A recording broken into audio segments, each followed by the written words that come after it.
everyone, welcome to our channel.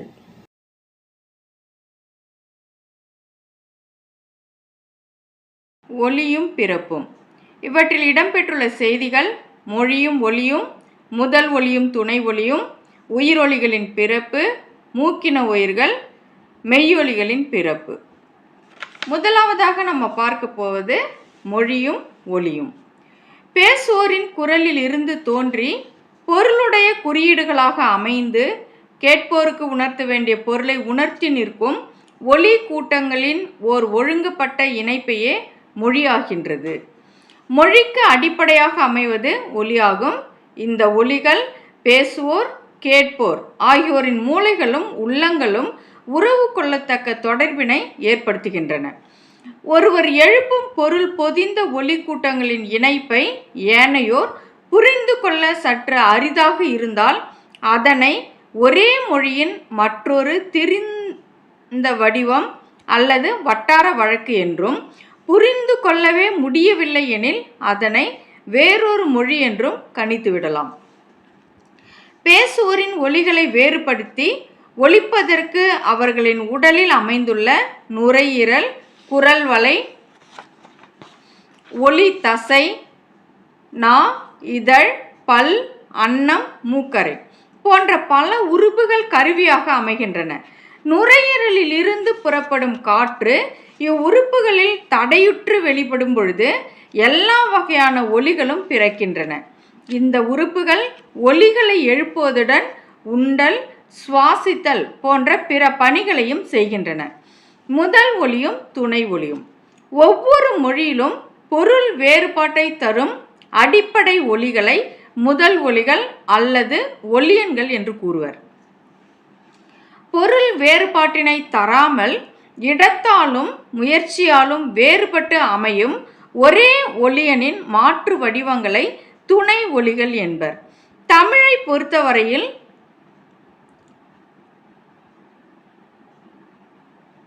இக்கு, இச்சு, இட்டு, இத்து, இப்பு போன்ற வல்லொலிகள் ஒலியன்களாகவும், G, J, D, D, B போன்றன துணை ஒலிகளாகவும் அமைகின்றன. ஒலியன்களும் துணை ஒலிகளும் மொழிக்கு மொழி வேறுபட்டு அமைகின்றன. ஒரு மொழியின் ஒலியன்கள் அடுத்த மொழியிலும் ஒலியன்களாக அமைய வேண்டிய தேவையில்லை. ஒரு மொழியின் ஒலியன்கள் அடுத்த மொழியின் துணை ஒலிகளாக அமைவதையும் காணலாம்.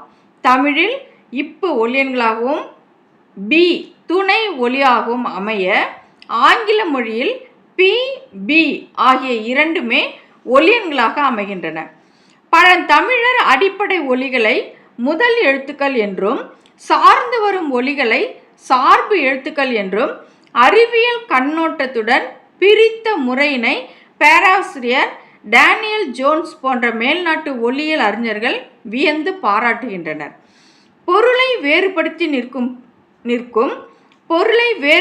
நிற்கும் பொருள் உணர்ச்சிக்கு இன்றியமையாத அடிப்படை ஒலிகளை மட்டும் பழந்தமிழர் ஒலி எழுத்துக்களாக கொண்டனர். அந்தந்த மொழிக்குரிய முதல் ஒலிகளை மட்டும் ஆராய்ந்து அவற்றிற்கேற்ற வரி வடிவங்களை அமைத்து கொண்ட முறை இந்திய நாட்டு மொழிகளில் காணப்படும் சிறப்பியல்பு ஆகும் என்று ஐரோப்பியரும் அமெரிக்கரும் பாராட்டுகின்றனர். ஒவ்வொரு மொழியிலும் குறிப்பிட்ட சில ஒலிகள் அதிக வழக்கில் இருப்பதை காணலாம். மலையாளம் போன்ற சில மொழிகளில் மூக்கொலிகள் மிகுந்துள்ளன. அவ்வாறே ஒலிகளை பொறுத்தவரையில் ஒவ்வொரு மொழி குடும்பத்திற்கும் சில தனித்தன்மைகள் உள்ளன. திராவிட மொழிகளில் உயிரெழுத்துக்களில் உள்ள குறில் நெடில் வேறுபாடு இன்றியமையாததாக அமைய, ஏனைய மொழிகள் அவ்வாறு அமையாமையினை சான்றாக குறிப்பிடலாம். கன்னடத்தில் இப்பு ஒலி குறைந்து அதற்கு பதிலாக இக் ஒலி மிகுந்து வருவதையும் அவற்றின் தனித்தன்மைகள் எனலாம். திராவிட மொழிகளின் ஒலிகளுக்கும் வடமொழி ஒலிகளுக்கும் அடிப்படையில் சில ஒற்றுமைகளும் வேற்றுமைகளும் உள்ளன. வடமொழியில் உள்ள உயிர்ப்பு ஒலிகள் தமிழில் அதிகமாக இல்லை. தமிழில் உள்ள இர், இன், இழ் போன்ற ஒலிகள் வடமொழியில் இல்லை. உயிர் ஒலிகளின் பிறப்பு. ஒலிகளை உயிர் ஒலிகள் என்றும் மெய் ஒலிகள் என்றும் இரண்டாக பகுப்பர். நுரையீரலில் இருந்து புறப்பட்டு வாய் பகுதிக்கு வரும் காற்று பல்வேறு பகுதிகள் தடைபடும் பொழுது மெய்யொலிகளும், தடையின்றி வெளிவரும் பொழுது உயிர் ஒலிகளும் தோன்றுகின்றன. உயிரொலிகள் குரல் வலையிலேயே ஒலிப்பதை பெற்றுவிடுகின்றன. உயிரொலிகள் பிறக்கும் பொழுது ஒலி உறுப்புகளில் தடை ஏற்படாததால் பொதுவாக அவற்றை நாவினது எழுச்சி, இதழினது குவிவு ஆகியவற்றை அடிப்படையாக கொண்டு கூறுபடுத்துவர். நாவானது அடியில் படிந்திருக்கும் நிலையில் அகரமும், முன்னோக்கி மேல் எழும்பொழுது இகரமும், பின்னோக்கி மேல் எழும்பொழுது உகர ஒலியும் பிறக்கின்றன. மெய்யொலிகளின் பிறப்பிடங்களைப் போன்று உயிரொலிகளின் பிறப்பிடங்களை ஒலிக்கும் இடத்தை வைத்து விளக்குவது கடினமானது. ஆங்கில மொழியின் உயிரொலிகளின் பிறப்பிடத்தை விளக்கி காட்டுவதற்கு அடிப்படை உயிரொலிகளை வரைபடம் மூலம் வரைந்து காட்டி அவற்றை துணையாக கொண்டு பேராசிரியர் டேனியல் ஜோன்ஸ் விளக்கி காட்டியுள்ளார். அதை போன்று தமிழ் மொழியின் உயிரொலிகளின் பிறப்பிடத்தை ஒரு முக்கோணத்தின் முனைகளுடன் ஒப்பிட்டு விளக்குவது எளிது. பிறப்பிடம், முயற்சி ஆகியவற்றை நோக்கி பார்க்கும் பொழுது இகரத்தோடு எகரமும், உகரத்தோடு ஒகரமும் தொடர்புடையன. இகர அகர ஒலிகளுக்கு இடையில் எகரம் பிறத்தலும், உகர அகர ஒலிகளுக்கு இடையில் ஒகரம் பிறத்தலும் தெளிவாகிறது. கீழ் உயிர்கள் அல்லது தாழ் உயிர்கள். உயிர் ஒலிகளுள் ஆ, ஆ ஆகியன நாக்கு அடியில் படிந்திருக்கும் நிலையில் பிறப்பதால் கீழ் உயிர்கள் அல்லது தாழ் உயிர்கள் என்று அழைப்பர். முன்னுயிர்கள் இ, ஈ ஆகியன நாக்கு முன்னோக்கி எழும் நிலையில் பிறப்பதால் முன்னுயிர்கள் என்று அழைப்பர். பின்னுயிர்கள் ஓ, ஓ ஆகியன நாக்கு பின்னோக்கி எழும் நிலையில் பிறப்பதால் பின்னுயிர்கள் என்றும் அழைப்பர்.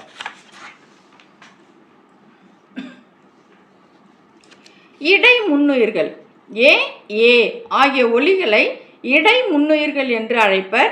இடை பின்னுயிர்கள் ஓ, ஓ ஆகிய ஒலிகளை இடை பின்னுயிர்கள் என்றும் அழைப்பர்.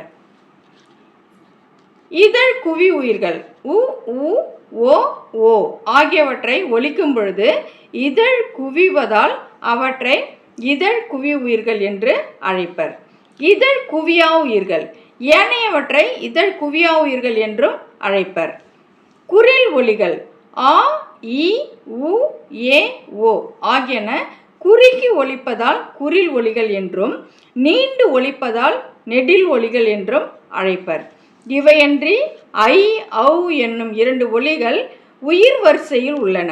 அவற்றை மொழி நூலார் ஆ பிளஸ் இ, ஆ பிளஸ் யு ஆகியன இணைந்த கூட்டொலிகளாகவே கருதுவர்.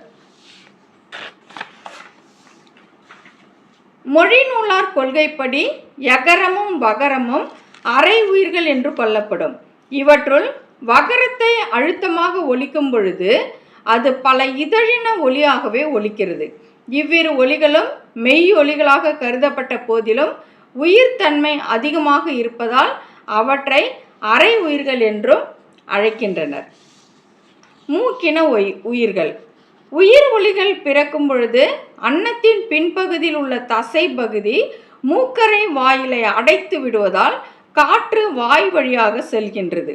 சில சமயம் பின் அன்ன பகுதியில் உள்ள தசை பகுதி அவ்வாறு மூக்கரை வாயிலை தடுக்காமல் வழிவிடும் பொழுது காற்றின் ஒரு பகுதி வாய் வழியாகவும் மறுபகுதி மூக்கு வழியாகவும் செல்லும். அப்பொழுது பிறக்கும் உயிர் ஒலிகளை மூக்கின உயிர்கள் என்பர். மெய்யொலிகளின் பிறப்பு. நுரையீரலில் இருந்து வெளிவரும் காற்று வாய்ப்பகுதியின் பல்வேறு இடங்களில் தடைபடும் பொழுது மெய்யொலிகள் பிறக்கின்றன. இலக்கண அறிஞர்கள் இம்மெய்யொலிகளை வல்லினம், மெல்லினம், இடையினம் என்று 3ஆக பகுப்பர். அவர்கள் கருத்துப்படி கசட தபர என்ற 6ம் வல்லினம் என்றும், மூக்கின் வழியாக பிறக்கும் ஞஞன நமன என்ற 6ம் மெல்லொலிகள் அல்லது மூக்கொலிகள் அல்லது மெல்லினம் என்றும், எரள வழல என்ற 6ம் இடையினம் என்றும் வழங்குவர்.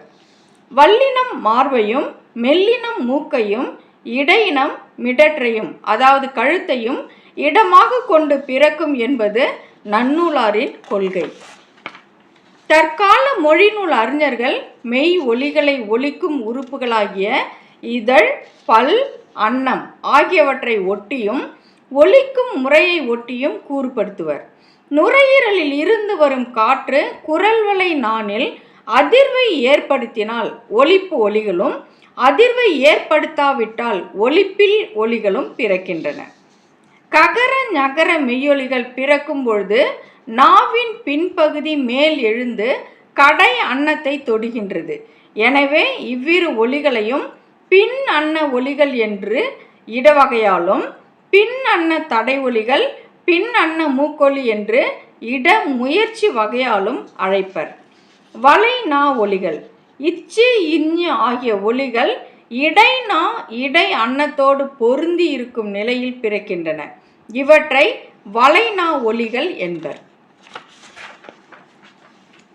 பல்லின ஒலிகள் இத்து, இந்து ஆகிய ஒலிகள் நாவின் நுனி பல்லின் அடிப்பகுதியை தொடும் நிலையில் பிறப்பதால் இதனை பல்லின ஒலிகள் என்பர்.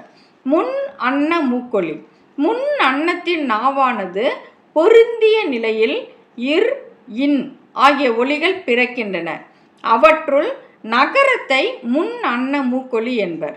முன் அன்ன ஆடொலி ரகரம் பிறக்கும் பொழுது நாவானது முன் அன்னத்தை வருடுவதால் அது முன் அன்ன ஆடொலி எனப்படும். நாவானது மேல் எழுந்து முன் அன்னத்தை தொடும் நிலையில் ரகரம் பிறக்கும். பிரி வழியின மெய்கள் இல், இழ், இர் ஆகியன பிறக்கும்போது நாவானது வளைந்து அன்னத்தை தொட காற்று நாவின் இருமருங்கும் பிரிந்து செல்வதால் இதனை பிரி வழியின மெய்கள் என்பர்.